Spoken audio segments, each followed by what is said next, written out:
Oh, howdy all, grab yourself a beer, it's time for some Path of Exile discussion. So with 3.16 coming just around the corner, there's been a little bit of discussion going on about the new unique items.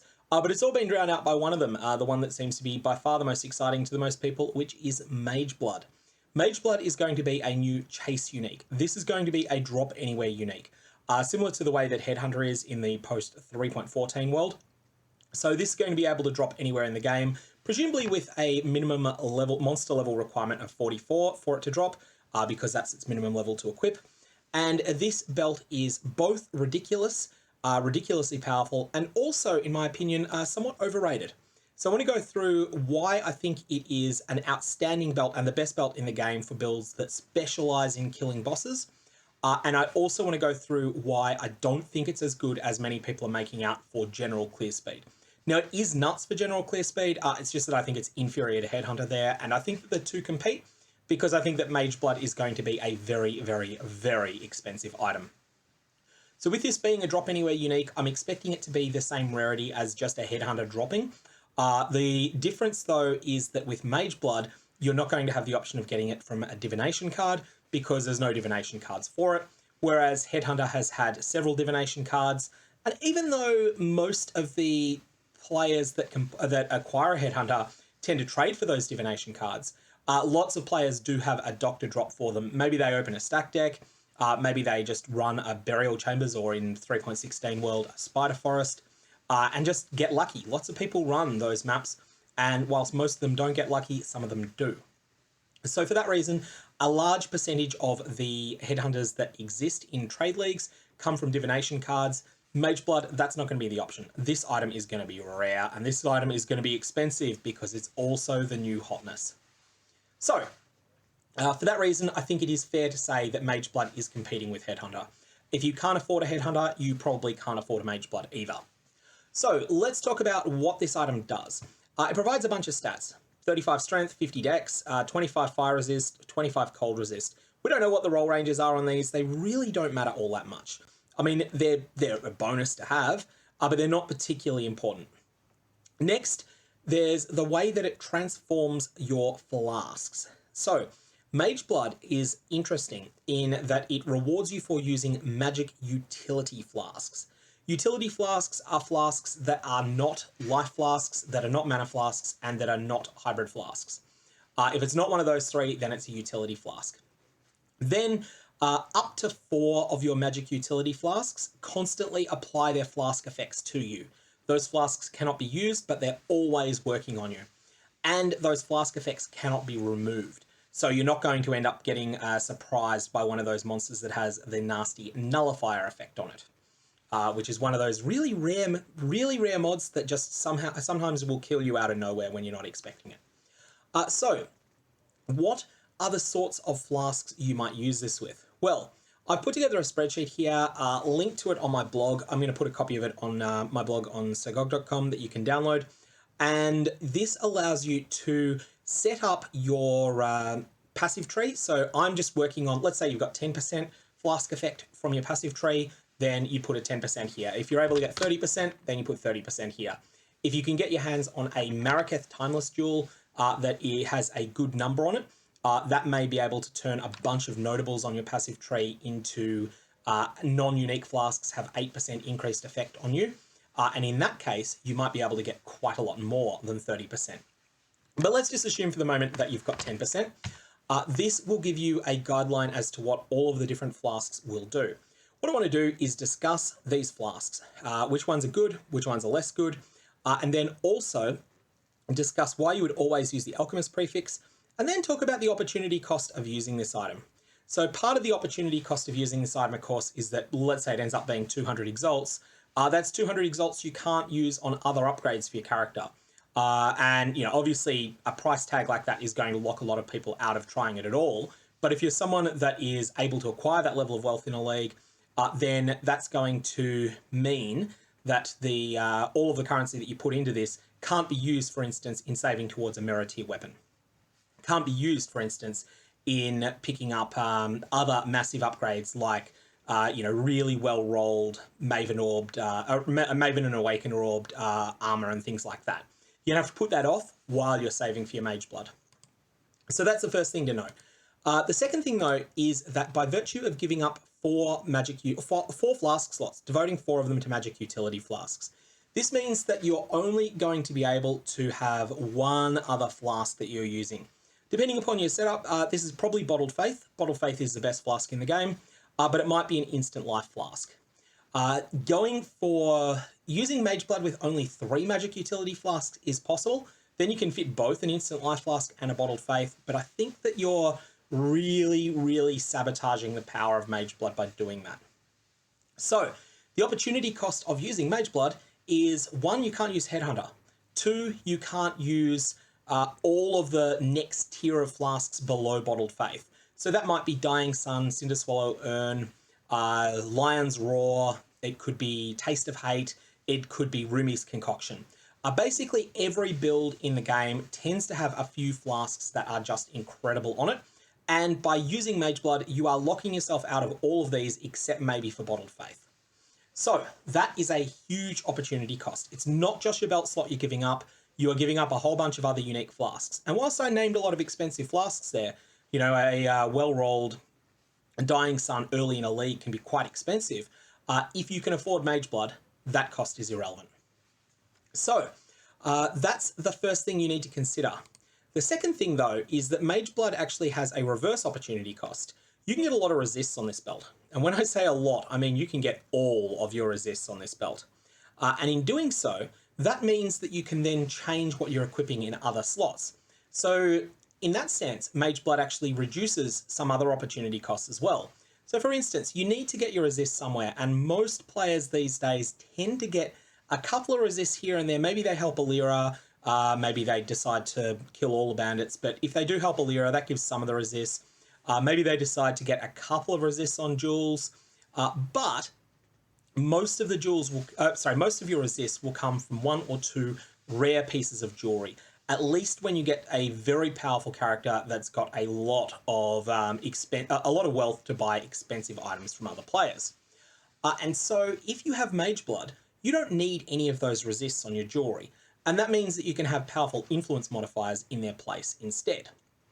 So you're going to need to balance this up. Ultimately, you are doing a balance scale here. On the one hand, you've got the option of having more influence mods on your jewelry, wearing Mageblood, missing out on all of those juicy unique flasks, and missing out on Headhunter buffs. On the other hand, you have the option of using Headhunter, using all of the best unique flasks in the game, but missing out on a couple of influence mods on your jewelry. Which way does this balance?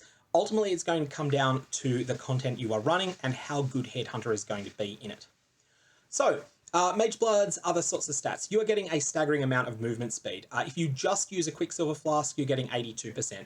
If you also craft a perfect movement speed roll on it, you can add another 28.7%. This is a total of 110% move speed.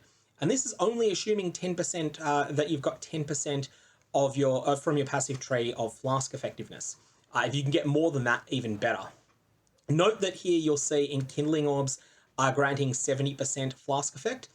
The reason that that's the case is because Enkindling Orbs are being buffed in 3.16. A lot of people have been asking this question online where this item is being discussed. They are being buffed quite substantially. You'll also always go the Alchemist prefix because it's the best one in the context of flasks that are always up. So that's 25% increased effect as well.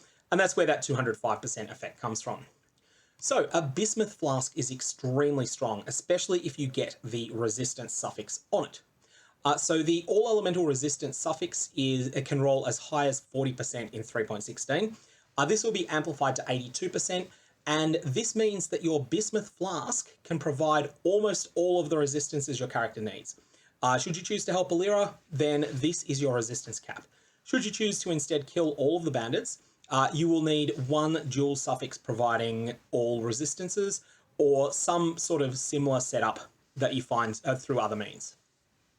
So I think that your standard starting point for a setup for Mageblood will be to have a Quicksilver Flask of Adrenaline, whatever the top tier Adrenaline is called, and a Bismuth Flask of Resistance, whatever the top tier resistance suffix is called.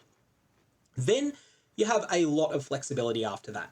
I want to go through each flask now and each suffix and give you a sense as to what I think of them. So firstly, you've got the Amethyst Flask, which is Chaos Resistance. With the stats we've got here, you're looking at getting 71% Chaos Resistance. That's reasonably good. Maybe it's the way to go. Maybe not, depends upon your gearing requirements. I think this is something you might use for a little while, then sort of grow out of if you find your Chaos Resistance somewhere else. Then you've got Ruby, Sapphire, and Topaz Flasks. These flasks do two things. Their base provides you 50% of one elemental resistance, and they also provide you 20% less damage taken of that element. So that means 102.5% or 102% fire resist and 41% less fire damage taken. And this is pretty substantial. There is a cap on the less XYZ damage taken stat. I believe it's 75%, but I could be wrong on that. There is certainly a cap on it, and so you can't get 100% less fire damage taken, then get, or say 100% less lightning damage taken, and then use some of the shenanigans of converting element damage that you suffer into each other. I would suggest only using these single element flasks if you are doing heavy conversion of incoming damage, such as by using an Avian Twins Talisman. If you're doing that sort of shenanigans, then maybe you would consider using one of these flasks as well. Gold Flask is really for the memes with Mageblood. 61% rarity isn't worth it, but someone's just going to do it for a bit of a laugh. A Corundum Flask, which is the stun threshold reduction. This is a stat that people generally ignore, but it's surprisingly good on some builds. So stun threshold is a stat that is most effective when you've got close to 75% of it. So a single Corundum Flask that's always on and that is juiced up to 205% effect actually puts you in a pretty solid situation where you are going to be stunning a lot more than you normally would. And some bosses have quite a bit of resilience against stun and some are outright immune to it, but it's stronger than a lot of people give it credit for. Diamond Flask and the related crit chance suffix you can get a lot of these. And it may just be that this is worthwhile rather than bothering with any sort of power charge generation, unless you can easily pick up power charge generation on your character. Next, we have the pure defensive setups, Granite, Jade, and then Basalt and Stibnite. We'll come back to Sulfur in a sec. Granite and Jade and Basalt and Stibnite are surprisingly good, especially together. They can provide you with an enormous amount of both armor and evasion, which you can then scale up through other methods like Defiance Banner, and then you can use this in conjunction with Iron Reflexes to grant your character a tremendous amount of armor. Armor's being buffed in this patch, but additionally this will empower massive Molten Shells. And Molten Shell is one of the best defenses in the game at the moment. It's not used all that much, but even in 3.15, it's incredibly good, and it will only get better for Mageblood characters. And because I'm ultimately going to suggest that Mageblood is a boss-killing belt, having tremendous resilience against things like boss slams is a really good thing. The ability, say that you're fighting against the Shaper, the ability to say, oh, Shaper's slamming me, is he? Okay, I'm just going to hit my Molten Shell button, and I'm just going to eat it. I'm just going to stand right here. I don't care if there's a bit of lag. I don't care if I rubber band. I'm just going to face tank that slam. I don't care if the Shaper even crits me. I'm going to live, and then I'm just going to leech back all the life that I lost. So that's really strong. However, you're going to be probably needing to invest 2 of your flasks if you want to maximize this sort of Iron Reflexes Molten Shell setup, and that's a big cost with Mageblood. So you've got to factor in what you're giving up. Next, you've got the Sulfur Flask, and I think that this is an interesting one. So it provides 82% increased global damage. Global damage scales things in different ways, and what I mean by that is that whilst this is going to give you 82% increased damage for basically anything, that can be a lot harder to get for some builds than others. So for instance, if you were trying to scale Chaos Explosions from the Occultus, Corpse Explosions on Profane Bloom node, if you're trying to scale those, then a Sulfur Flask that is juiced up to the moon with Mageblood is going to do a lot for it, because you probably don't have a tremendous amount of generic chaos damage on your character. On the flip side, this is not going to do very much on, say, a build that is using Ice Shot, because an Ice Shot build will have a tremendous amount of percentage increased elemental damage, percentage increased, damage with attacks, all of these sorts of mechanics that come together, you'll have a lot more of it. And so 82% for an ice shot character might be the difference between doing 900% base damage and 982% base damage. That's fine. That's a 9% more multiplier. You'll take it, but it's not amazing. Whereas for a character that is scaling something that's harder to scale, and a lot of damage over time builds will be in this range, it might be the difference between 500% base damage and 582% base damage, and that ends up being a 16.5% more multiplier, which is a lot better. So for that reason, work out how many sources of increased damage you have on your build, and then you can make a judgment call as to whether a sulfur flask is better than something a bit more defensive like a granite flask. Next, we've got the question of suffixes. Move speed is really good. Like, even though 28.7 is not a huge amount, it's still move speed, and move speed is a clear speed multiplier, which means it's a loot acquisition multiplier. It's also a really good defensive stat because it gets you out of the way of dangerous situations. So yeah, I think you definitely want the of adrenaline, or whatever the top tier of adrenaline suffix is called.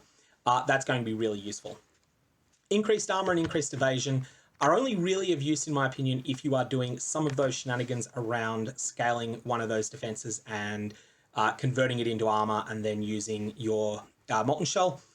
Maybe you can get there with evasion. Maybe there is some sort of utility for that, particularly in conjunction with the unique chess piece, Queen of the Forest.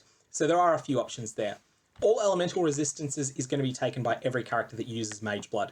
Just because it is such an efficient way to get all of your resistances in one spot, you will definitely be using this on a Bismuth Flask. That is Mageblood's biggest, that's its biggest selling point, is the fact that it gives you all your resists, so you can replace resistances on other item pieces with powerful influence mods instead. Crit chance is pretty solid. You got stun avoidance, which I think is a bit of a trap. It's not nearly as good as people give it credit for, because you can get it, like at this sort of budget, you can get stun avoidance in other places. Attack speed and cast speed, these numbers are significant.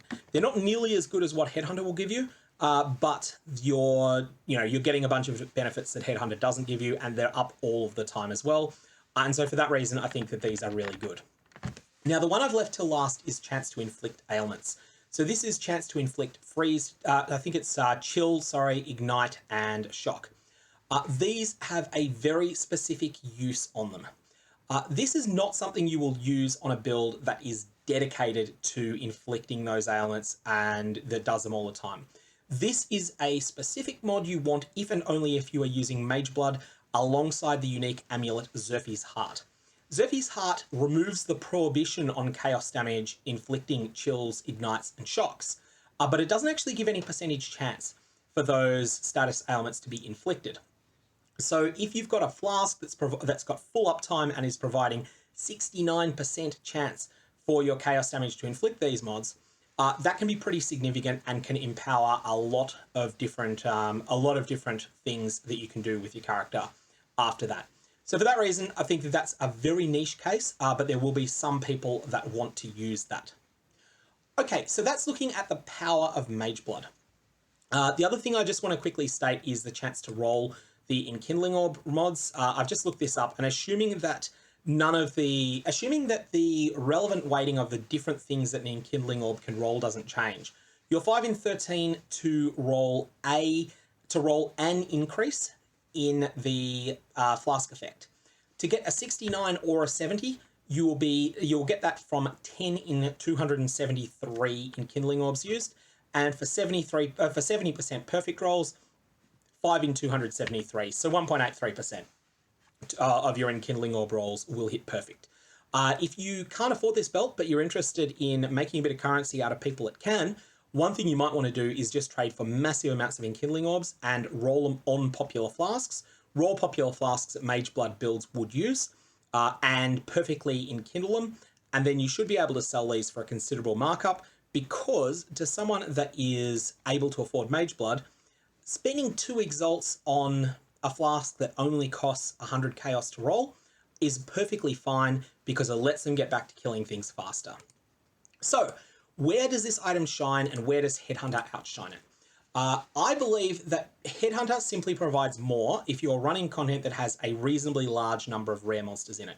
So this content is the phase of breach stones that is not the actual fight against the boss. Blighted maps, definitely blighted maps. Headhunter is better. Heist, all of Heist is better. Mapping for everything up to but not including Guardian's Aid, Guardian maps, or like say 60% Delirious maps.